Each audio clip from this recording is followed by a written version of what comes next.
Buenas tardes, queridos estudiantes. Vamos a continuar con la caracterización de la ética.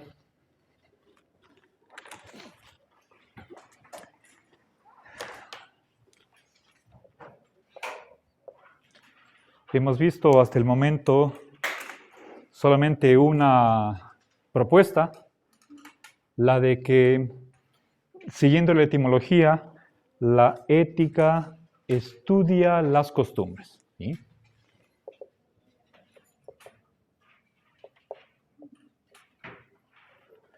Recuerden que la palabra ethos, a propósito pongo la transcripción latina para abarcar a las dos raíces griegas que significan costumbre y carácter.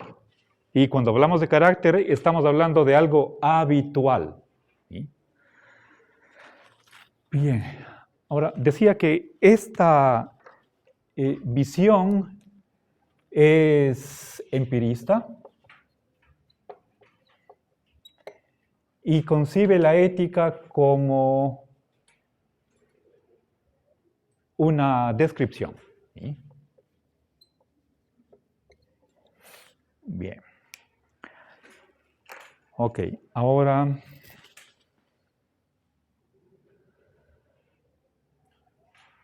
esto tiene que ver con la palabra moral. Recuerden del latín mos moris, las raíces mor.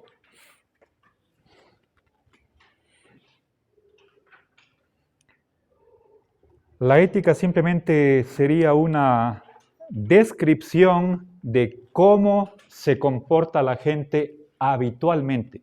¿Sí? Bien, ahora, esas costumbres pueden seguir unas normas, pueden estar escritas o no, y esas normas eran de tres tipos, ¿sí? Pero en la definición no aparece la cuestión de evaluación, sino que simplemente estamos en el plano del ser, ¿sí? O si quieren ustedes, de los hechos, pero tomando esta palabra no tanto en el sentido de suceso o acaecimiento, sino como algo que alguien hace, es decir, una acción. ¿Sí? Según esta primera concepción de la ética, la asignatura tendría que ver con cómo actúa la gente en la realidad. ¿Sí? Eso está acá.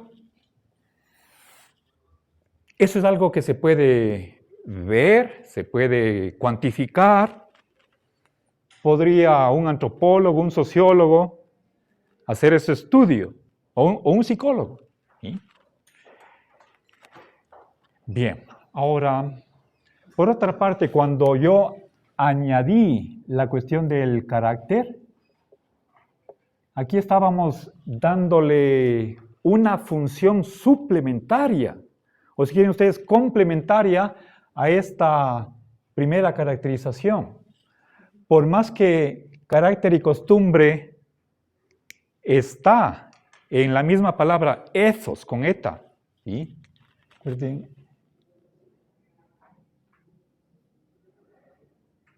Esta palabra significa ambas cosas, con eta, ¿sí? Es larga. Carácter y costumbre, ¿sí? Pero cuando pasamos a carácter, ahí inmediatamente surge la cuestión de la virtud. ¿Sí? Entonces, la función de la ética sería la de formar el carácter. ¿Sí? Una de las funciones, no digo la única, pero sí una de las importantes, formación de la persona, formar a una persona, formar el carácter, su conciencia. Y les decía que algo de esto está en el modelo educativo de la Universidad de Cuenca. Si no estoy mal, el modelo vigente es del 2015, pero antes de ese había otro, por el 2012, que va en la misma dirección.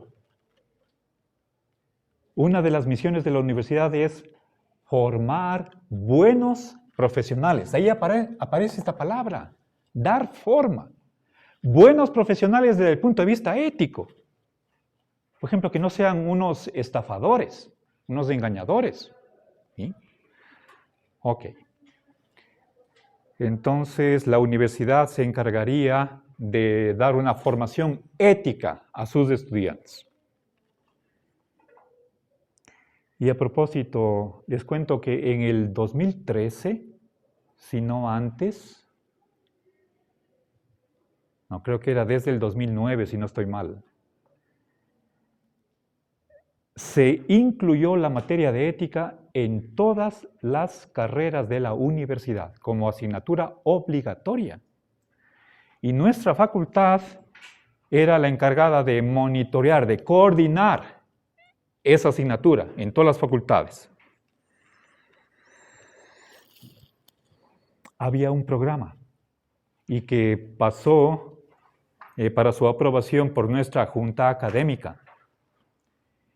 En el sistema de evaluación, en primer lugar se ponía que en la primera línea, se va a evaluar el cambio de comportamiento. Es decir, era una materia eminentemente práctica. ¿Sí? Y a propósito, les leo lo que dice textualmente Aristóteles. Dice, no, entre comillas, no se enseña ética para saber qué es la virtud, sino para ser virtuoso. ¿Sí? Entonces, pongamos la naturaleza de la disciplina sería práctica. ¿Sí? No tanto teórica, ¿sí? Que también puede serlo, pero la teoría debería estar subordinada a la práctica. ¿Sí? Naturaleza práctica. ¿Sí? Se trata de practicar. ¿Sí? Esto es algo que hay que ejercitar. ¿Sí? Les nombré algunas virtudes que eran las cardinales en la antigüedad. ¿Sí? Ahora, para que ustedes comprendan un poco mejor lo que es esta tendencia, esta manera de comprender la ética, les voy a leer dos pequeños textos. El primero es de Platón, en su Apología de Sócrates. ¿Sí?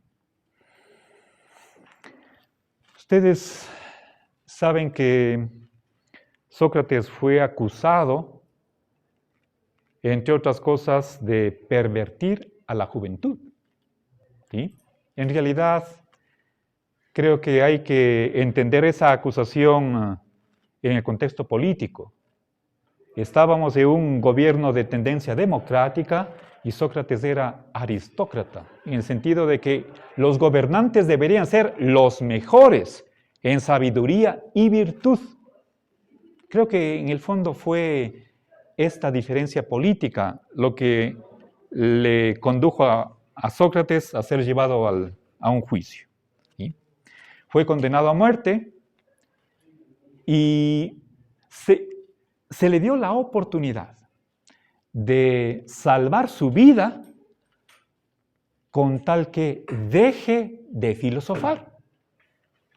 Ante esa propuesta, escuchen las palabras de Sócrates en respuesta. ¿Sí? Si me ofrecierais absolverme en estas condiciones, yo os respondería: atenienses, os tengo gran afecto y estima, pero antes obedeceré al cielo que a vosotros. Y mientras haya en mí aliento y fuerzas, no dejaré nunca de buscar la sabiduría, de exhortaros y de señalar la verdad a cualquiera de vosotros con quien pueda encontrarme, con las palabras que acostumbro a emplear. Mi buen amigo, eres ciudadano de Atenas, gran ciudad, famosa por su sabiduría y su poder. ¿No te avergüenza consagrar tanta fatiga a acumular riquezas y honores y fama, y que no te importen nada la sabiduría y la verdad y la perfección de tu alma? Y si afirma que sí le importan estas cosas, no le dejaré que se marche enseguida, ni yo seguiré mi camino, sino que le haré preguntas y le examinaré. Y si me parece que no posee la virtud que pretende poseer, le reprocharé que estime en poco las cosas más preciosas y en mucho las que no tienen valor. Y así obraré con todo el que me encuentre, pero sobre todo con vosotros, conciudadanos míos, por cuanto somos del mismo linaje. Pues tened la seguridad de que tal es el mandato del cielo, y abrigo la convicción de que nada mejor os ha cabido en suerte a los de Atenas que el que yo me haya puesto al servicio del cielo. Porque no tengo más que hacer que ir por ahí, persuadiéndoos a todos, jóvenes o viejos, a que os preocupéis menos de vuestro cuerpo y de vuestras riquezas que de la perfección de vuestra alma, y a que éste sea vuestro primer cuidado. Y a deciros que no es la riqueza lo que da la bondad, sino la bondad lo que hace que la riqueza o cualquier otra cosa en la vida pública o en la privada sea una cosa valiosa para el hombre. Si por decir esto corrompo a los jóvenes, tanto peor. Pero si se afirma que digo algo distinto, no es verdad. Así pues, atenienses, podéis dar oídos o no a Anito, podéis liberarme o no, que yo no cambiaré de modo de obrar, aunque tuviera que morir 1000 veces. Ok. Bien. Entonces, vemos que estas palabras de Sócrates está revelando, mostrando el interés que tenían los filósofos antiguos, ¿sí?, por reflexionar filosóficamente sobre la vida, pero no quedarse meramente en esas discusiones o especulaciones, sino de lo que se trataba era de llevar a la práctica, ¿sí? Y al respecto, tengo una cita de Epicuro que va en ese sentido. A ver.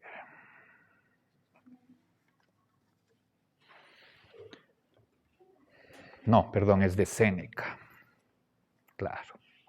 Se cita textual, entre comillas, la filosofía no es otra cosa que la ciencia de vivir honestamente o el arte de la vida recta que hay que practicar. ¿Sí? Ok, eso es Séneca.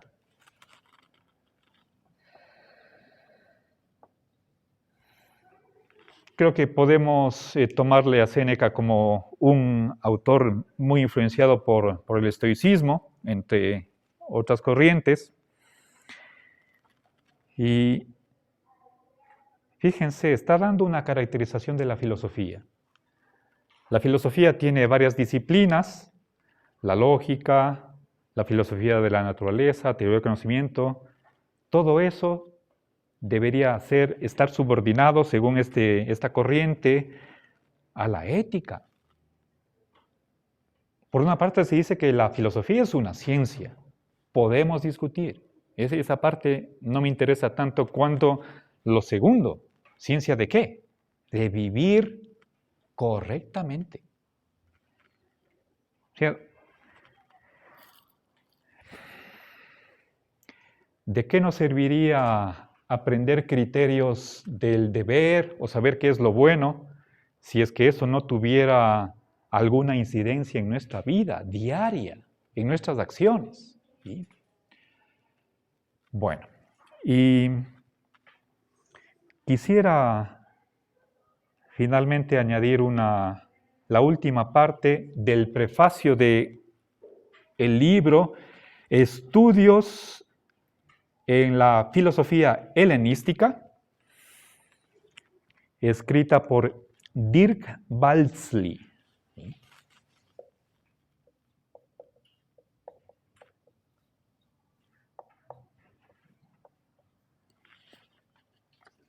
Es el final del prefacio. ¿Sí? Normalmente, un autor agradece a sus profesores o a otros colegas que han influenciado en el pensamiento de uno. ¿Sí? Pero acá Dirk está agradeciendo a su padre, porque fue el que le enseñó algo importantísimo para la vida. ¿Sí?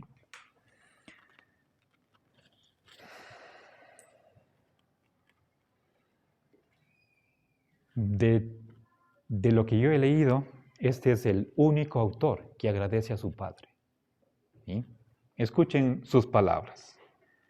¿Sí? El texto está en inglés, tengo que traducir, voy a hacerlo un poco lento. ¿Sí? A pesar de estas deudas, este libro está dedicado a mi primer instructor en la filosofía estoica.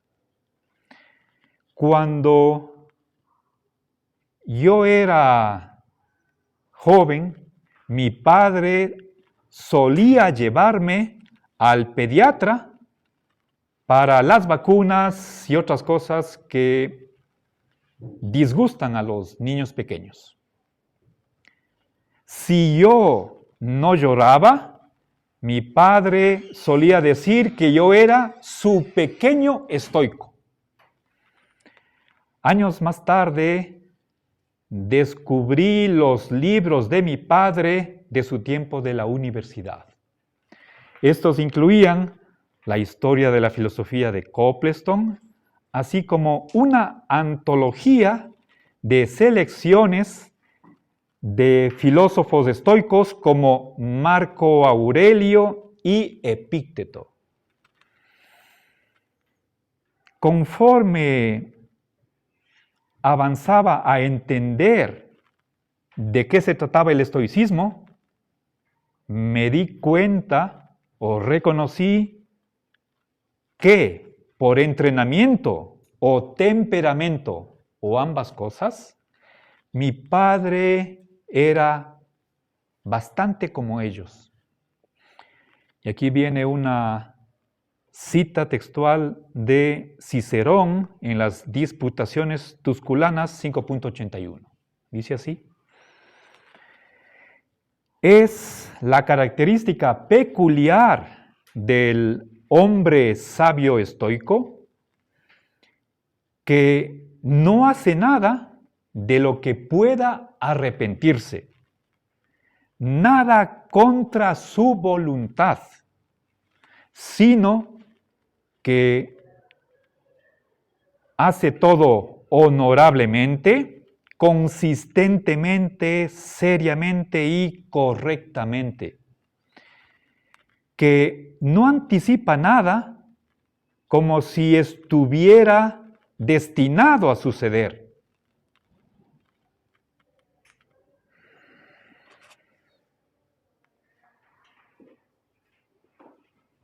no se impresiona por nada cuando sucede bajo la impresión de que su acaecer es inesperado y extraño. Refiere todo a su propio juicio y es fiel a sus propias decisiones. Hasta ahí la cita. No toda la filosofía importante está en los libros. ¿Sí? Cualquier cosa que podría ser importante en este libro está dedicado a mi padre, Richard Charles Balsley. ¿Sí? Bien. Me imagino que seguramente su padre jamás le habrá dado jamás habrá tenido una conversación sobre filosofía estoica, pero le daba con su vida, con su actuar, con su actuación, un ejemplo viviente de lo que eran los estoicos. Y eso es algo que Dirk conocía. ¿Sí?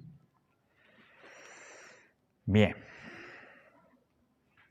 Entonces, nuevamente, este texto sirve para ilustrar ese lado práctico de una teoría. Por supuesto, queremos encontrar principios. Bueno, aquí son principios de una sociedad, y acá cuando hablamos del estoicismo estamos en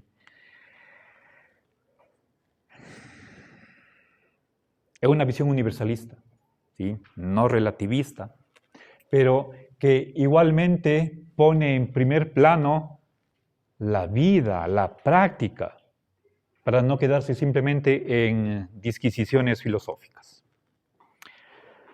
Ok. Bueno, entonces, no sé si tienen algún comentario hasta aquí. ¿No? Ok. Sí. Un comentario y una pregunta. Es como al comienzo de la clase dijo que la ética es la descripción de cómo se comporta la gente habitualmente. Entonces, basándonos en las nuevas ciencias que están creándose, como la psicología, sociología, que usted ya mencionó, ¿cuál sería la diferencia? Porque yo marqué en el texto también como que en sí la ética podría establecerse en el deber ser, y supongo que eso también se podría alinear con esta idea de que el ethos también es carácter y búsqueda de la virtud. Entonces, según su posición, ¿cuál cree que sería la diferencia si establecemos que es lo que se hace habitualmente? Gracias por la pregunta. No tengo la respuesta en la punta de la lengua. Déjeme pensar qué podría responderle. A ver, si es que la ética está muy próxima a la experiencia, entonces eso es algo que tiene en común con otras ciencias empíricas. ¿Sí? Ahora,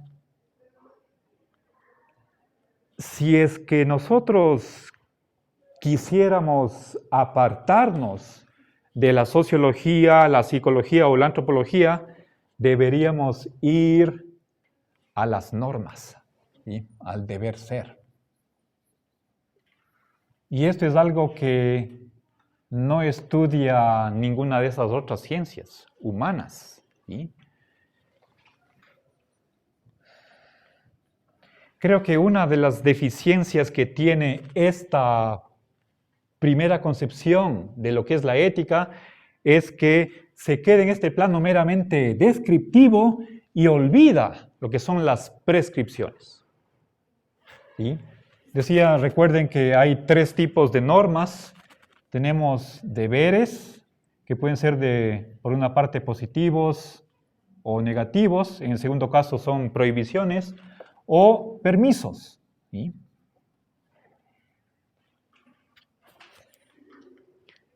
Esto es algo obligatorio. esto no es obligatorio, pero también son normas. ¿Sí? Ahora, ¿cuál es la naturaleza de estas normas? Es simplemente lo aprobado por la sociedad, por una sociedad. Por ahí iría esta concepción descriptiva de la ética. Personalmente, yo creo que si la ética es una disciplina filosófica, tiene que aspirar a encontrar principios universales. Entonces, pongamos, a ver, esto es una ética prescriptiva, con pretensiones de universalidad, aunque no todos van a estar de acuerdo con esto, pero si nosotros creemos que lo que hace la sociedad es simplemente dar una guía, una especie de orientación, estamos en esta corriente, en esta tendencia. Pero si es que creemos que la ética nos pone límites a lo que es moralmente posible hacer, ¿sí? Entonces pasamos a otra dimensión. El momento en que decimos que la ética regula el comportamiento, ¿sí?, o la conducta, pues ya no nos quedamos en un punto de vista meramente descriptivo, ¿sí?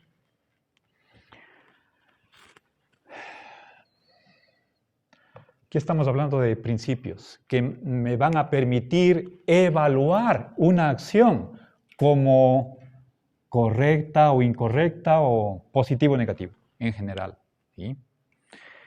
Pero esto de acá, esta evaluación está como perdida en esta visión descriptiva de la ética como estudio de las costumbres. Acá hay un relativismo. Les decía que las costumbres, sobre todo, son de tipo social, pero no todas las personas que pertenecen a la sociedad aceptan esa guía que daría la ética.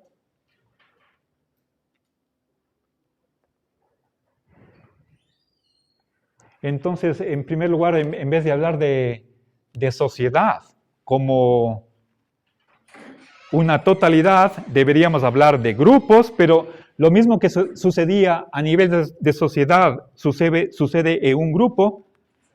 Por más que en el grupo haya costumbres, no todas las siguen. Y entonces terminamos cayendo en el subjetivismo. Es decir, un relativismo extremo, pero acá no hay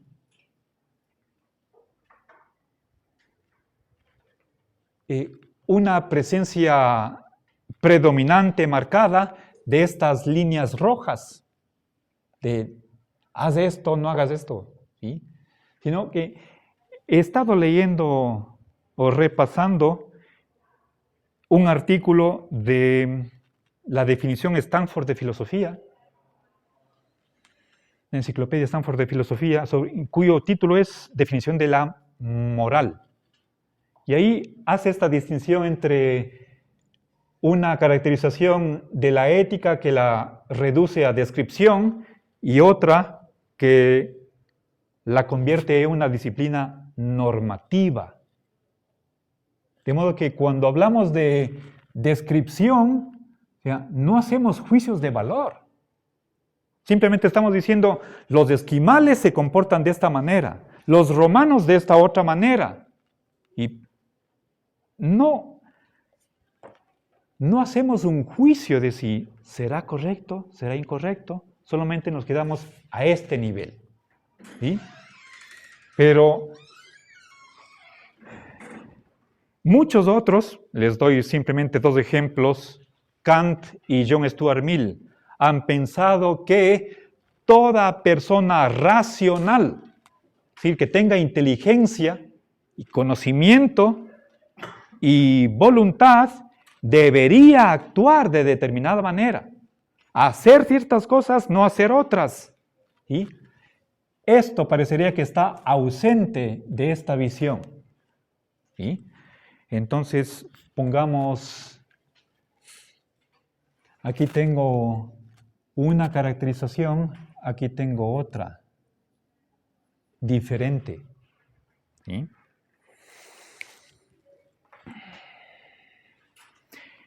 El problema de esta segunda es si realmente podrá cumplir esa aspiración de no hablar solamente de nuestra sociedad o de los seres humanos, sino de hablar de principios que rebasen lo que es el género humano, lo que es la animalidad, y se eleve a un plano de comunidad de personas, entendidas como seres que tengan inteligencia y voluntad. ¿Sí? Lo cual puede incluir espíritus, ángeles, demonios o duendes, lo que sea. ¿Sí? Incluso animales no humanos. O sea, hay una moralidad de ese tipo. Quienes están por acá, bueno, no todos, algunos tendrán esa pretensión de universalidad. ¿Sí? Y obviamente esto ya cae fuera de lo que se puede investigar desde la experiencia. ¿Sí? No podemos averiguar empíricamente si mentir es malo o si hay que cumplir las promesas. Eso es algo que no se ve. Pero les decía que hay un problema el momento en que yo hago la distinción entre ser y deber ser. Esto de acá es observable, esto de acá no. ¿Sí? Entonces, ¿cómo podríamos nosotros hacer una propuesta de normas si es que tuviéramos aquí una división tajante? ¿Sí? ¿En qué se basarían estas normas si no fuera en el ser? ¿Cuál sería la base? ¿Sí? En vez de ser, si quieren, podríamos poner naturaleza. Si nos apartamos de la naturaleza para establecer estas normas, ¿sí? ¿Cuál sería su fundamento? ¿Sería la mera voluntad humana? Como que volveríamos a caer acá. Que supuestamente queremos trascender esta visión. ¿Sí? Acá es la colectividad la que crea un modo de actuar, unas costumbres. Por supuesto, pueden cambiar, pero es una creación humana. El hecho de que tengamos distintos comportamientos de acuerdo a en qué sociedad vivimos, eso prueba que tal vez no haya normas que sean válidas, que tengan vigencia, más allá del tiempo y el espacio. ¿Sí? Bueno, yo no quiero detenerme mucho en esto.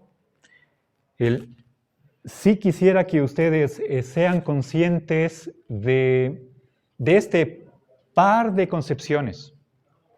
¿Sí? Por acá estamos en un relativismo. ¿Sí?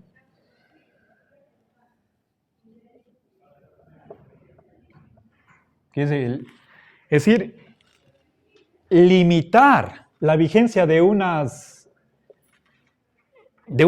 pautas de conducta algo local, algo contextual.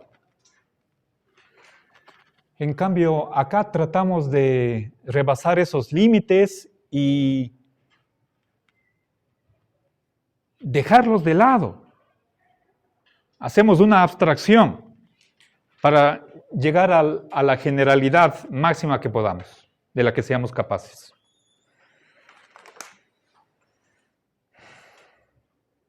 A ver, eso puede basarse en la naturaleza humana.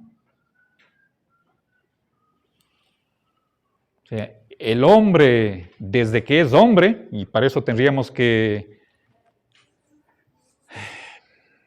tener presente que somos una especie que ha evolucionado, hubo un momento en el que apareció el Homo habilis habilis, hace, no sé, 700.000, 800.000 años, hasta que desaparezca el género humano.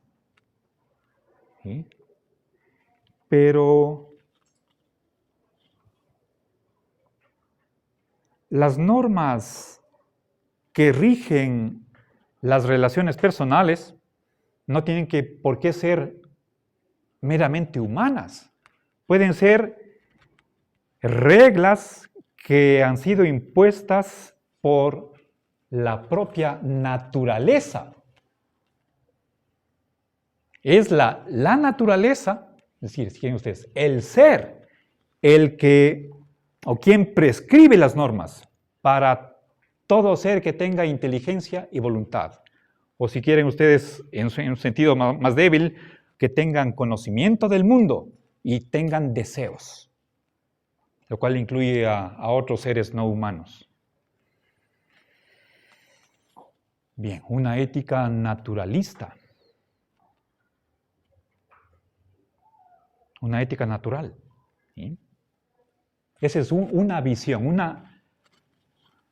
un ejemplo de una ética que esté en el polo opuesto del estudio de las costumbres.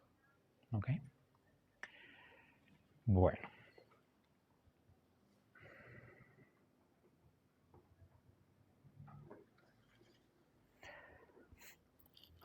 Ahora, para poder avanzar un poquito más,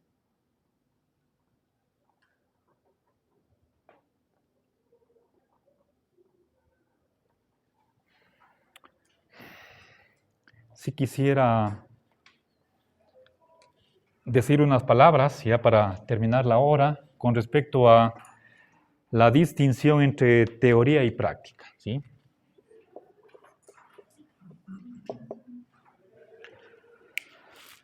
A ver, la semana pasada les indiqué cuál es uno de los objetivos del curso.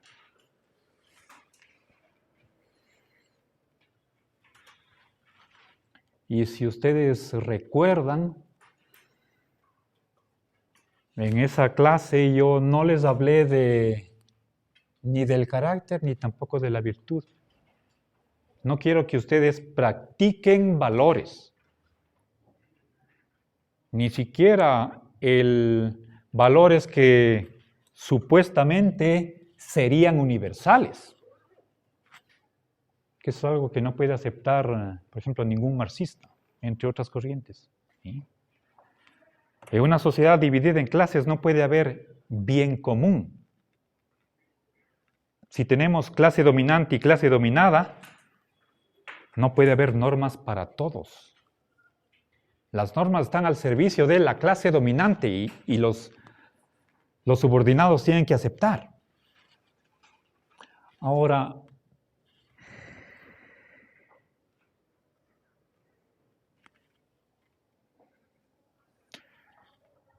personalmente, el sílabo de la materia, o tal como yo la concibo, no tiene objetivos prácticos. ¿Sí? Mi curso está del lado de la teoría, acá. Entonces, no vamos a practicar virtudes, a ejercer o a robustecer ciertas actitudes, excepto la de, o habilidades, excepto la de pensar filosóficamente.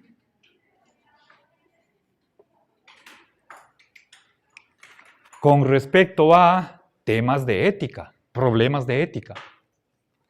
Sí,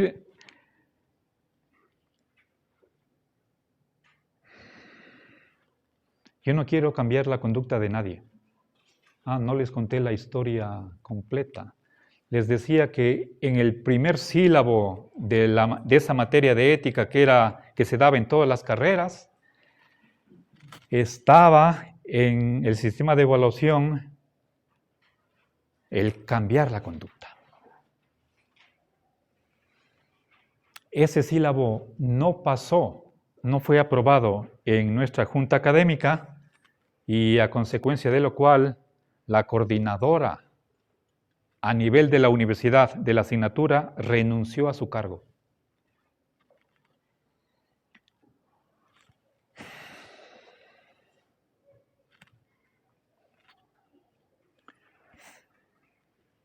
No creo que es correcto que una asignatura de ética moldee las conciencias o el carácter. Lo único que me interesa es que ustedes piensen filosóficamente sobre los problemas de ética, que tengan claridad con respecto a los conceptos, que sepan cuáles son las propuestas de solución con sus razones a favor y en contra, que sepan evaluar esas varias alternativas y que finalmente resuelvan el problema, tomen una posición razonada. Si consigo eso, entonces estaremos contentos. Gracias.